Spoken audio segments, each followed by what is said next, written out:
Assalamualaikum warahmatullahi wabarakatuh. Kembali lagi bersama saya Iam dalam program Refleksi Diri di Bulan Suci Ramadan bersama Ustadz Guru kita Dr. Muhammad Wajadi Ma'ruf, SPDI MPDI. Assalamualaikum Ustadz. Waalaikumsalam warahmatullahi wabarakatuh. Alhamdulillah bikhair. Ustadz, tema kita hari ini adalah tentang hukum dan tata cara puasa Ustadz. Ustadz, mungkin banyak juga dari kalangan kita belum banyak mengetahui bagaimana hukumnya dan tata cara berpuasa yang baik dan benar.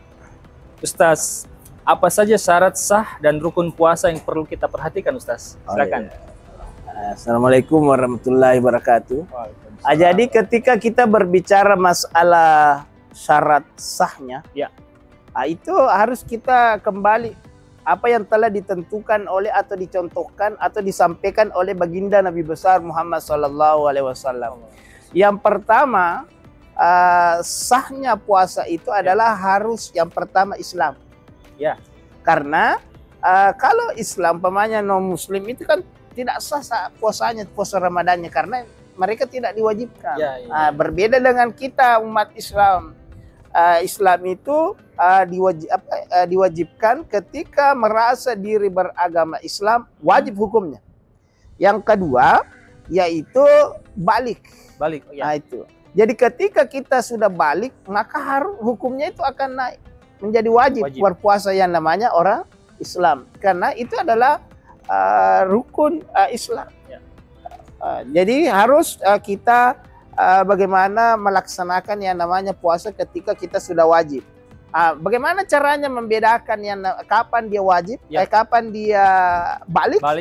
Itu kalau laki-laki itu biasanya sudah mimpi Scooby-Doo. Mimpi basah? Mimpi basah istilahnya. Kalau saya itu supaya lebih halus, Scooby-Doo. Nah, jadi kalau sudah mimpi Scooby-Doo, terus ada keluar atau tidak ada keluar, itu kan ada sering juga kita mimpi Scooby-Doo tidak ada yang keluar. Mau keluar atau tidak, itu berarti sudah menandakan bahwa sudah balik itu. Nah, jadi kalau itu juga sudah tidak sudah lama tidak atau mungkin ada sakit atau bagaimana tidak mimpi, kita lihat umurnya. Artinya tumbuh ciri-cirinya pemanya. Kalau bapak kan ada cambangnya, kalau di bawah juga kalau sudah bercambang itu salah ciri-cirinya itu. Itu sudah wajib itu. Itu untuk laki-laki Ustaz. Yang selanjutnya kalau perempuan kan ada namanya haid. Haid. Kalau istilahnya S atau M ya. Jadi kalau perempuan itu. Nah, yang selanjutnya yang harus kita perhatikan adalah syarat sahnya itu adalah berakal. Jadi tidak wajib orang berpuasa kalau gila. Jadi kalau ada umat Islam tidak mau berpuasa jadi orang gila. Begitu. Jadi selama Anda gila itu tidak akan diwajibkan untuk berpuasa. Saya kira itu. Iya.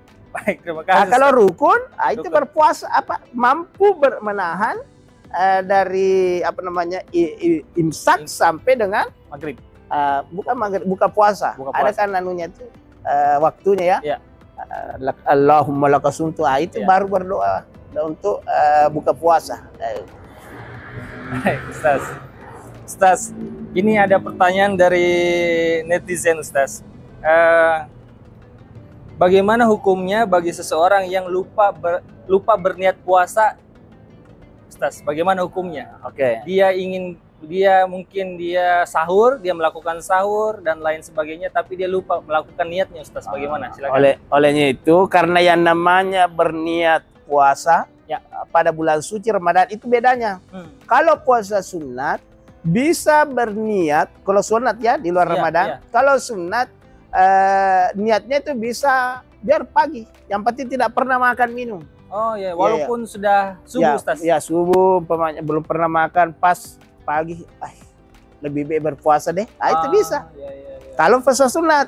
Kalau puasa wajib, sebelum imsak harus ada niat, berniat itu. Wajib. Dan tidak dihitung sebagai puasa Ramadan kalau tidak ada niat. muncul pertanyaan bagaimana kalau lupa? Ya, kalau lupa. Makanya kita harus mewanti-wanti. Sebelum masuknya Ramadan sudah berniat, ya Allah, saya mau berpuasa selama 1 bulan penuh pada bulan suci Ramadan. Itu yang pertama. Yang kedua, lebih afdalnya setiap malam. Ya, itu kita sesudah tarawih berniat memang ya. Ditambah lagi kalau mau makan atau akhiri makan, berniat lagi di situ. Pas mau makan berniat lagi untuk mewanti-wanti. Kalau lupa, selama sudah berniat di awal kan sudah berniat bahwa saya mau puasa Ramadan. Terus dia lupa, insya Allah. Tetapi yang namanya syarat kita harus usahakan itu ya. Wajib ya. Wajib ya, wajib usahakan. Jangan mengatakan tidak berniat maka ini batal beda. Kalau memang betul-betul kita lupa, karena ketika kita lupa itu tidak kena hukum.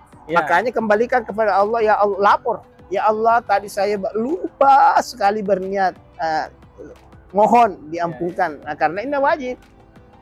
Namanya wajib, itu adalah harus kita lakukan.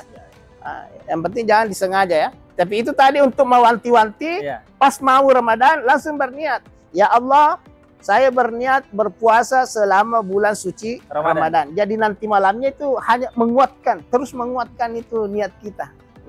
Ustaz, kalau kita berniat di awal di bulan suci Ramadan selama 1 bulan, apakah di hari kedua, hari ketiga kita boleh tidak berniat lagi? Ataukah harus tetap mengulang niat terus? Ya harus. Itu harus. Tadi saya mengatakan menguatkan. Ini hanya untuk kunci nih. Ketika tadi lupa seperti itu, makanya dikunci.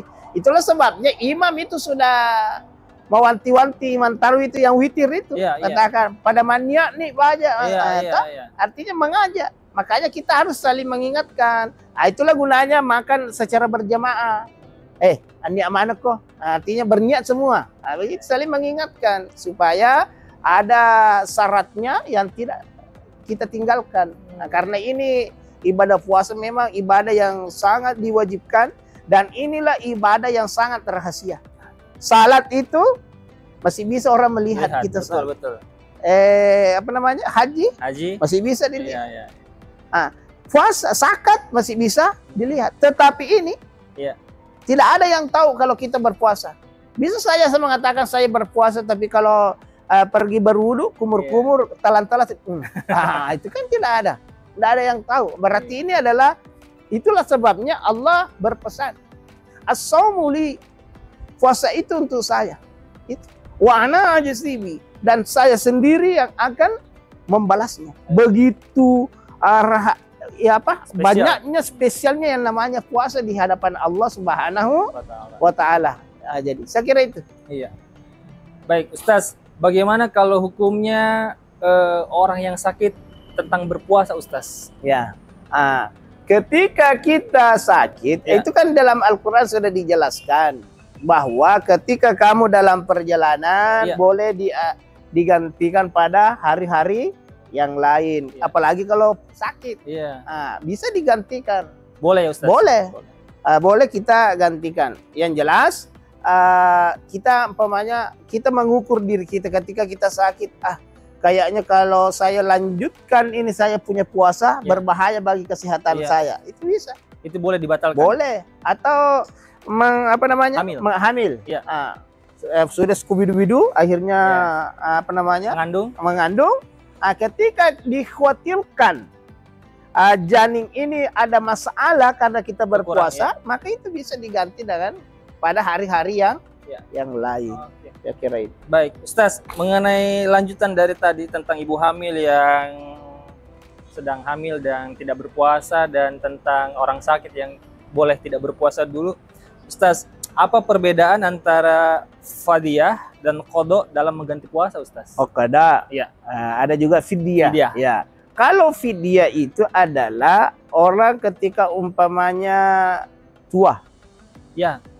Tua itu fidyah. Artinya sudah sulit lah untuk berpuasa. Itu bisa juga kita analogikan umpamanya ada orang bekerja kalau tidak makan sulit. Artinya pekerjaannya itu keras, terlalu berat. Harus ada suplai makanan. Itu bisa tidak puasa. Karena kenapa? Kapan dia tidak bekerja, ada keluarga yang menderita, yang tidak makan. Pokoknya pekerjaannya yang terlalu, pokoknya harus ada suplai. Pemainnya buru, kalau buru kan masih sedikit, tapi di atasnya mungkin ada. Ini gambaran ya, itu gambaran. Namanya darurat. Kalau ada memang pekerja yang tidak bisa kalau tidak makan, itu ada rukhsah diberikan, bisa fidyah itu. Atau hamil. Kalau hamil itu, kalau ada hamil itu juga bisa fidyah. Tetapi kalau hamil itu tetap mengganti pada hari yang lain. Kalau tadi orang tua, kalau sudah fidyah lepas. Tidak perlu lagi mengganti pada hari-hari yang lain. Ustaz, bagaimana tentang fidyahnya ini yang boleh misalkan mengganti puasanya dengan memberikan makan kepada fakir miskin? Ya. Itu bagaimana Ustaz gambarannya? Ya, fidyah itu gunanya adalah memberikan yang miskin, fakir miskin kan ada yang namanya kita harus melihat selektif melihat siapa yang sebenarnya harus kita berikan fidyah itu adalah yang terbaik kerabat kita, yang terdekat. Ya, yang terdekat. Kalau ada pemain pasti yang namanya kaya pasti ada yang paling miskin. Itulah keluarga kita yang kita bantu atau berikan fidyah. Fidyatul ta'am miskin itu memberikan fidyah, memberikan makanan pada orang yang miskin. Oke. Baik, Ustaz, terima kasih banyak atas wawasan dan ilmunya. Baik pemirsa di rumah, terima kasih telah menonton Refleksi Diri di bulan suci Ramadan. Saya akhiri, wassalamualaikum warahmatullahi wabarakatuh.